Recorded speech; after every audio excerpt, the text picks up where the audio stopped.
Heoi e kore te ropu toranga pū o Aotearoa tuatahi e whakatū tāngata ki roto i ngā rohe pōti Māori. Koera te whakatau a Winston Peters i tā rātou hui whakakotahi whakaaro, whakatau mahere e uru atua noa i te ropu ki te whare pāremata a te rātou. E hia kai tonu ana a Winston Peters kia ara kia noa ia me tana pāti. Our target is the 2011 general election. Koinei te hui i whakatakoto ai ngā mema i wā rātou tono me te whakatau i ngā kaupapa here a te rōpu e angātu ana ki te kōwhiringa pōti a te rātou. Tērā te hiahia o te māngai Māori. Kia tū ngā tangata i roto i ngā pōti Māori. Nā ta mea ki reira tonu te ture. Ia hana ta take mō Aotearoa tūtai ka hore kau ke he tohu e tangata i noho nei i roto au rohe.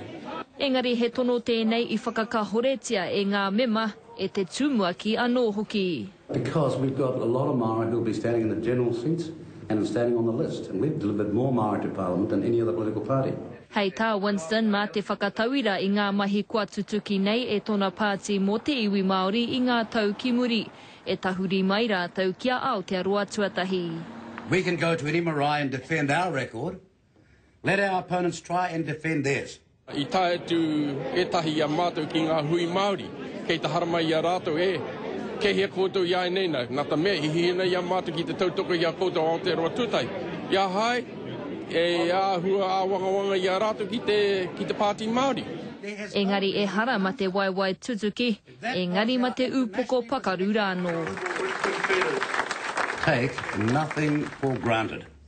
There are those in New Zealand who will do anything to keep New Zealand first out of Parliament. And they, as we all know, can turn nasty. He tangata e mōhio puana ki ngā whakatūpato o e nei mahi. Heoi kei ngā kaipōti, te kōrero whakamutunga.